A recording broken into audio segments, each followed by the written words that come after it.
Hello किसान भाइयों, आज की इस वीडियो में हम लोग बात करेंगे धान की फसल के अंदर पहली खाद के बारे में। क्योंकि यदि आप पहली ही खाद ताकतवर धान के अंदर डाल देंगे तो इससे आपका जो धान का उत्पादन है वो आगे चल के काफ़ी अच्छा आएगा। क्योंकि जब आपके धान का अच्छे से ग्रोथ और डेवलपमेंट होगा जड़ का और तने का, तभी जो है आपका आखिर में आके जो उत्पादन है वो अच्छा आ सकेगा। तो इसमें आपको कौन कौन सी खादों का उपयोग करना है जिससे आपके धान का जो उत्पादन है वो काफ़ी अच्छा आ सके। हम लोग भी जो है काफ़ी जो चीज़ों का हम लोग उपयोग करते हैं उसी चीज़ को जो है आपको मैं इस वीडियो के माध्यम से बताने का प्रयास करूंगा। सबसे पहले तो बात आती है कि आपको पहली खाद जो है धान के अंदर कब डालनी है। धान में पहली खाद जो है आप रुपाई के तकरीबन 6 से 7 दिन के बाद में आप डाल दें। जब आपका पौधा जड़ पकड़ जाए उसके बाद में जो है आपको पहली खाद डाल देनी चाहिए।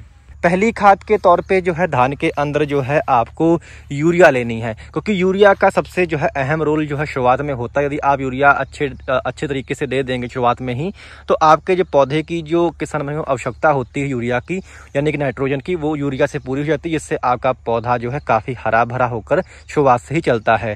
तो तकरीबन आपको 30 से लेकर के 40 किलोग्राम प्रति एकड़ के हिसाब से आपको यूरिया ले लेनी है। यदि आपके खेतों में यूरिया की मात्रा काफ़ी कम है तो आप एक यूरिया तक भी जो है आप इस्तेमाल कर सकते हैं। जैसे कि आपके यहाँ यदि हल्की ज़मीनें हैं तो आप जो है एक बोरी यानी कि एक बैग जो है यूरिया का आप ले सकते हैं। और इसके बारे में जो दूसरी खाद आपको इसके अंदर मिला लेनी है वो लेनी है आपको डीएपी या फिर आप जो है एनपीके या डीएपी जो है इसकी मात्रा तकरीबन आपको एक बैग लेनी है यदि आपके यहाँ हल्की मिट्टियाँ हैं।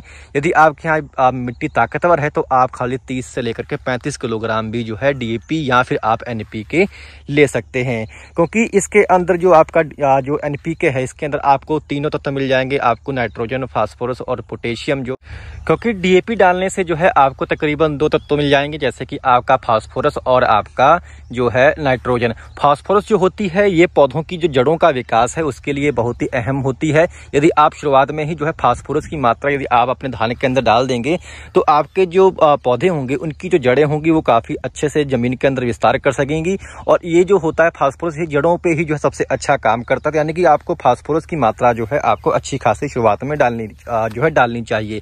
यानी कि आपको डीएपी या फिर आपको एनपीके जो है तकरीबन एक बैग इसका भी जो है आपको ले लेना है। यदि आपके यहाँ मिट्टी तगड़ी है तो आप खाली 30 से 35 किलोग्राम भी उपयोग कर सकते हैं। इसके बारे में जो आपको अगली चीज लेनी है वो लेनी है आपको इसके अंदर सीवीड एक्सट्रैक्ट। जी हाँ किसान भाइयों, सीवीड एक्सट्रैक्ट जो होता है यानी कि जो समुद्री घास से निर्मित जो आपके खादें आती हैं जो कि बहुत ही अच्छे ढंग से जो है आपके पौधे में जो है हरियाली भी बढ़ाती हैं, इसके साथ साथ ग्रोथ भी जो है शुरुआत से अच्छे ढंग से लाने में सक्षम होती हैं। ये जो खादें हैं जैसे कि आपको मार्केट में जो है पीआई कंपनी का बायोवीटा मिल जाता है, इसका भी काफ़ी अच्छा रिजल्ट है। इसके साथ साथ इस आपको जो है सागरिका मिल जाएगी जो कि इफ्को कंपनी की आती है, या फिर आपको धनजाइम गोल्ड मिलेगा धानुका कंपनी का, इसका भी काफ़ी बेहतर रिजल्ट आपको धान की फसल के अंदर देखने को मिलेगा।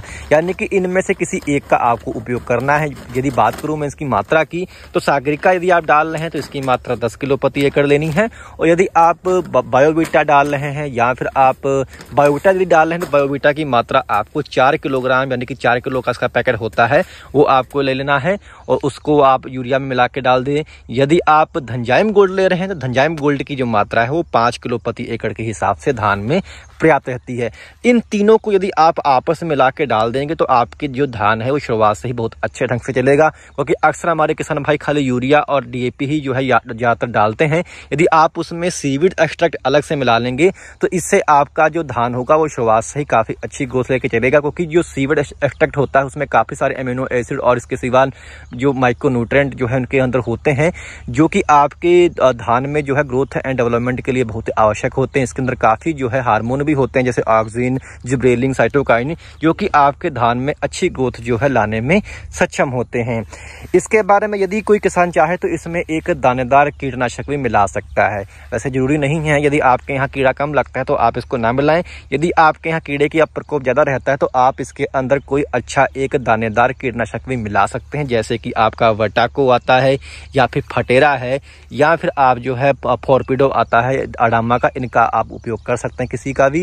यदि आप फॉर्पिडो डाल रहे हैं तो 3 किलो प्रति एकड़, यदि आप वटाको डाल रहे हैं तो वटाको तकरीबन आप 2.5 किलोग्राम प्रति एकड़ के हिसाब से इन्हीं खादों में मिलाकर मिक्स करके आप इसका छिड़काव अपनी फसल में कर सकते हैं। यानी कि ये खाद यदि आप अपने फसल के अंदर डालेंगे तो आपको जो है काफ़ी बेहतर इनके रिजल्ट देखने को मिलेंगे और आपके धान का जो उत्पादन है वो शुरुआत से ही आपको काफ़ी बेहतर देखने को मिलेगा, क्योंकि इनको डालने के बाद में आपके धान के अंदर किसी भी तत्व की कमी नहीं रह जाएगी।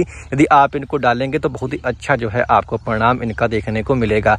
यदि कोई किसान भाई कद्दू में यानी कि जब आप जब खेत तैयार करते हैं उस समय यदि इन खादों का आपने उपयोग कर लिया है, यानी कि DAP तो उस समय डाल दी है, कुछ किसान में डाल देते हैं पहले ही, तो आप जो है फिर वहाँ जो है ऐसी स्टेज में जब आप पहली खाद डालें तो पहली खाद में यदि आपने DAP यहाँ पे NPK नहीं लिया है तो आप जिंक का उपयोग भी जो है इनके साथ में पहली खाद में कर सकते हैं। और यदि आप किसान भाइयों पहली खाद में इन खादों का उपयोग करते हैं, दूसरी खाद में आप जिंक का उपयोग करें, यदि क्योंकि आपको DAP या NPK के साथ में जिंक मिला के नहीं डालना है। बहुत हमारे किसान में देखा है कि वो DAP या फिर NPK में जिंक मिला के डाल देते हैं, जिससे आपके जो ज़मीन होती है उसमें केमिकल लॉक हो जाते हैं, जिसके कारण आपको रिजल्ट नहीं मिल पाते। तो आपको ये थोड़ा सावधानी बरतनी है। तो उम्मीद है कि जानकारी आपके काम है। जानकारी आपको अच्छी लगी हो तो कृपया हमारे चैनल को आप लोग सब्सक्राइब करना मत भूलिएगा। धन्यवाद।